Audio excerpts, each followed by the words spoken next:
if we falter in our leadership, we may endanger the peace of the world, and we shall surely endanger the welfare of this nation. Mr. Gorbachev, tear down this wall. Today we celebrate the mystery of American renewal. Today we've had a national tragedy. 2 airplanes have crashed into the World Trade Center. Now, I know you didn't do this just to win an election. I know you didn't do it for me. You did it because you understand the enormity of the task that lies ahead.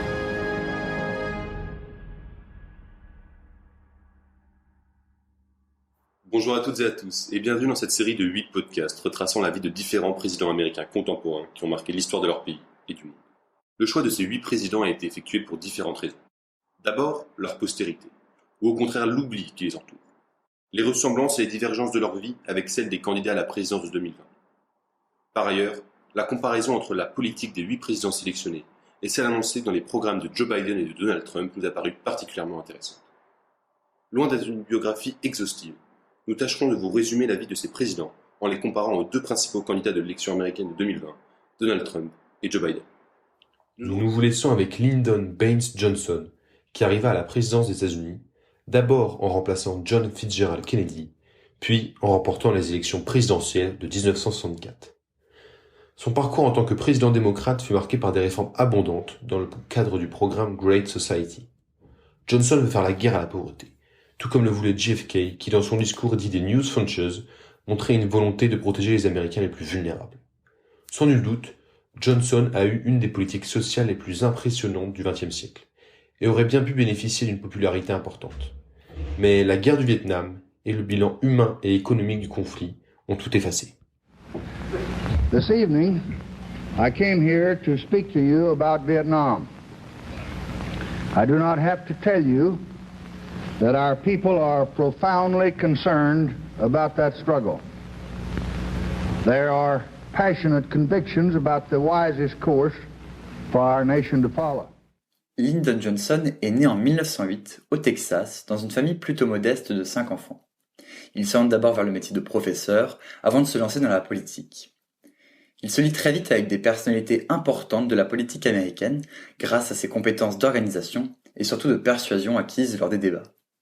Il se lie par exemple à Richard Kleber qui, lorsqu'il est élu en 1931 à la Chambre des représentants, en fait son secrétaire. À partir de là, Johnson ne va faire qu'accroître son importance dans le monde politique. Il est un fervent partisan du New Deal de Roosevelt et est élu à la Chambre des représentants en 1937 en tant que démocrate pour le Texas. Il devient ensuite sénateur en 1948 avec quelques centaines de voix d'avance à peine. Des fraudes sont détectées dans plusieurs comtés et l'affaire va jusqu'en Cour suprême, mais sans aboutir. En 1953, les autres sénateurs démocrates l'élisent pour devenir le chef de l'opposition dans un Sénat majoritairement républicain. Et l'année suivante, Johnson est réélu au Sénat. Tout semble aller donc dans le sens de Johnson qui se projette déjà comme président des États-Unis. Ainsi, lors des primaires démocrates, Johnson est à la tête d'une alliance qui s'appelle Stop Kennedy. Mais ses espoirs sont déçus. Kennedy l'emporte dès le premier tour des primaires, puis lors des présidentielles, et Johnson doit se contenter du poste de vice-président lui étant offert par Kennedy en raison du fort soutien que lui vouaient les habitants dans les États du Sud. C'est dans des circonstances tragiques que Lyndon Johnson succède à JFK à la présidence des États-Unis. Les images sont connues. JFK et sa femme roulent lentement en décapotable à Dallas, la foule les saluant de part et d'autre de la route. Le premier, puis le second coup de feu résonne, et les États-Unis n'ont plus de président. C'est Johnson, présent 2 voitures derrière celle de JFK, qui lui succède à la présidence. Il est un homme totalement différent de Kennedy. Il a un accent du Sud, bien différent des élites d'Harvard, il est plein d'énergie, de brutalité voire de grossièreté. Mais il nourrit une sincère compassion pour les victimes de la pauvreté ou des préjugés racistes. C'est donc lui qui a investi à la présidence des États-Unis, quelques heures après l'assassinat de Kennedy. Installé à la Maison-Blanche depuis 15 jours, il décide de garder les collaborateurs les plus importants de Kennedy, même si ces inconditionnels le quittent les uns après les autres. L'une de ses premières décisions en tant que chef d'État sera l'établissement de la commission Warren visant à enquêter sur les circonstances de la mort de Kennedy. Il se met alors au travail, faisant de la justice et de la vie des Américains sa priorité. Il commence donc un programme, celui de la Grande Société, qui figure de continuité par rapport au New Deal de Roosevelt ou encore du programme de Kennedy. Son premier grand combat portera sur les Civil Rights Act, que Kennedy avait tenté de faire passer sans succès, face au barrage formé au Sénat par les républicains, mais aussi par les démocrates des États du Sud. Mais Johnson connaît bien mieux le Sénat que son prédécesseur, et va se servir de cette proximité avec les sénateurs qui est la sienne pour faire passer cette loi. Cette dernière a pour objectif la fin de la ségrégation réglementée, qu'elle concerne la couleur de peau, le pays d'origine ou bien la religion. Le Civil Rights Act est finalement signé le 2 juillet 1964 en présence de Martin Luther King parmi tant d'autres militants.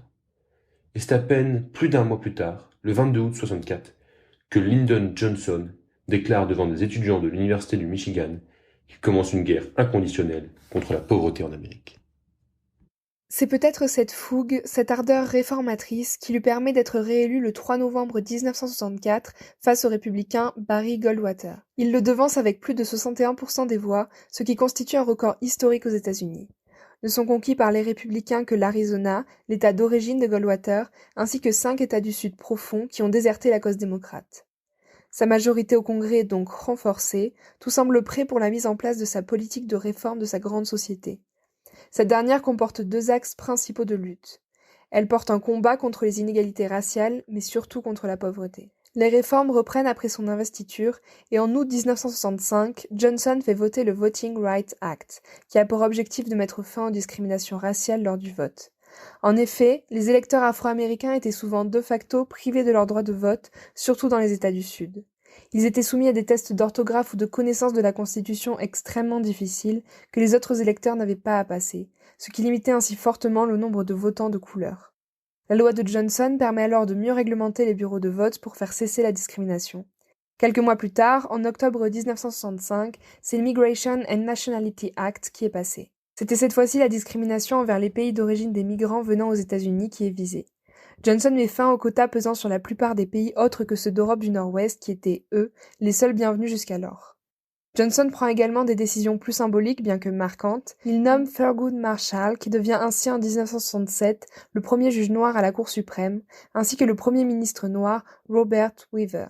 Johnson l'a promis, il va faire la guerre à la pauvreté.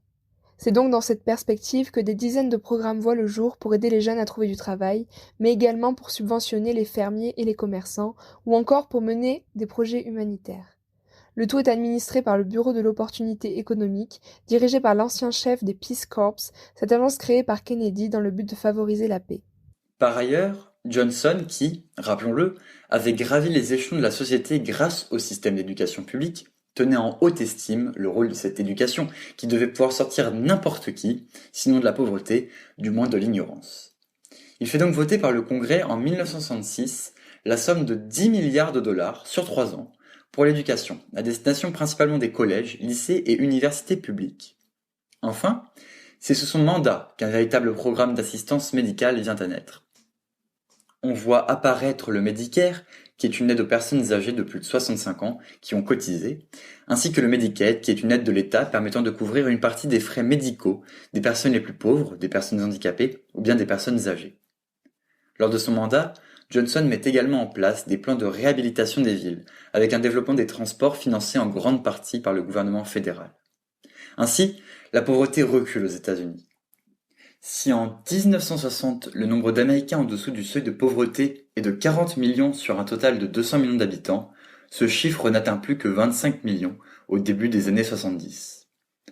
La situation s'améliore donc peu à peu aux États-Unis. Mais le pays connaît une explosion sociale, commencée par les Noirs dès le début des années 60 et continuant avec d'autres groupes ethniques tout aussi défavorisés. Mais très vite, le pays va subir un conflit de taille. Une guerre qui va voir les Américains s'unir au-delà de leurs différences, tellement ces derniers sont soucieux d'y mettre un terme. Cette guerre, cette sale guerre, c'est celle du Vietnam, qui oppose ce petit pays asiatique d'à peine 40 millions d'habitants au pays le plus puissant du monde, les États-Unis. Le Vietnam a été divisé en 2 parties, après les accords de Genève en 1954. Au nord, c'est la République démocratique du Vietnam qui dirige, soutenue par la Chine et le bloc de l'Est. Au sud, c'est la République du Vietnam, appuyée par la force armée des États-Unis. Les communistes du Nord cherchent très vite à récupérer le contrôle de l'ensemble du pays par la force, et les États-Unis, dans une logique anticommuniste, font le choix de soutenir le Vietnam du Sud. Ce sont d'abord 16 000 conseillers américains qui sont présents sur le territoire en 1963. Mais en août 1964, des destroyers américains sont attaqués par des Vietnamiens, et la guerre éclate. Le président se voit habilité à prendre toutes les mesures nécessaires pour repousser les agressions contre les forces des États-Unis. L'enjeu est double pour le président. Repousser le communisme et montrer de nouveau au monde la force militaire américaine. En 1965, 184 000 Américains sont présents au Vietnam. Ils seront presque 3 fois plus nombreux 4 ans plus tard, en 1968. Mais le conflit s'enlise. Les Américains sont mal préparés à ce type de guerre, qui n'a pas de front, dont les arrières ne sont pas sécurisés et surtout, dont les alliés vietnamiens du Sud ne sont pas différenciables de leurs ennemis du Nord. Malgré des moyens colossaux, des bombardements, l'usage du napalm ou les chars, les Américains ne progressent pas. Aux États-Unis, l'hostilité de l'opinion publique portée par les universités croît considérablement envers ce conflit qui cause la mort de milliers de soldats américains chaque année. 58 000 à la fin du conflit. En 1968, plus personne ne considère la victoire comme possible et Johnson est tenu comme le principal responsable. Il aura la sagesse de ne pas se représenter à la présidence des États-Unis, quittant la Maison-Blanche avec un sentiment de défaite en janvier 1969. De Biden à Trump, c'est sans doute de Biden dont Johnson est le plus proche. Les deux hommes sont tout d'abord des démocrates, bien que le parti a considérablement évolué depuis la présidence de Johnson. Mais Biden est d'une origine plutôt aisée, alors que Johnson est d'une origine modeste et ne doit son ascension qu'à son propre mérite. Mais Biden fait aussi office d'un conservateur au sein de son propre parti. Sa modération est un atout souvent mis en avant afin de rallier le plus grand nombre face à Donald Trump. Son programme comporte des idées communes avec Johnson, comme le montre sa volonté de rendre l'université gratuite aux étudiantes dont la famille gagne moins de 125 000 $ par an. Mais de manière générale, Biden ne porte pas dans son programme de changements aussi importants, aussi majeurs, que ceux mis en place par Johnson tout au long de son mandat. La comparaison entre Johnson et Trump va dévoiler de grandes différences malgré un franc-parler et une attitude parfois très semblable chez ses présidents. Les deux hommes ont eu un parcours de vie très différent, Johnson étant avant tout un politicien, un parlementaire face à un Trump avant tout homme d'affaires. Au niveau des idées, on observe que Johnson est un progressiste dans la digne continuation de Roosevelt ou de ce qu'aurait été Kennedy, et il s'oppose diamétralement à ce que sont Trump et son libéralisme. Johnson veut une égalité raciale aux États-Unis, quand Trump demande aux Proud Boys, ce groupe de suprémacistes blancs, de se tenir prêts. Mais on peut aussi s'attarder sur le temps que ces deux hommes dédient à leur présidence au quotidien. Lyndon Johnson peut passer jusqu'à une vingtaine d'heures dans le bureau ovale.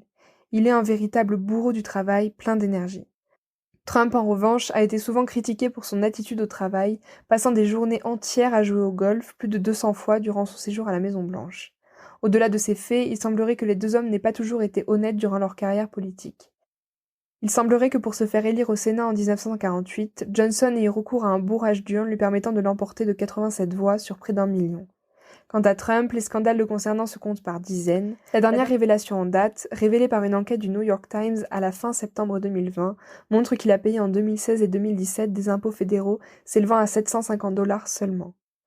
Enfin, nous verrons si les catastrophes intervenues à la fin du mandat de chacun auront les mêmes conséquences. Mardi 3 novembre nous dira si la pandémie ayant eu lieu sous Trump marquera la fin de son mandat, tout comme la guerre du Vietnam a marqué la fin de la présidence de Johnson. Nous espérons que ce 3e podcast vous a plu et nous vous donnons rendez-vous samedi prochain pour notre 4e podcast sur Ronald Reagan, le créateur de Make America Great Again.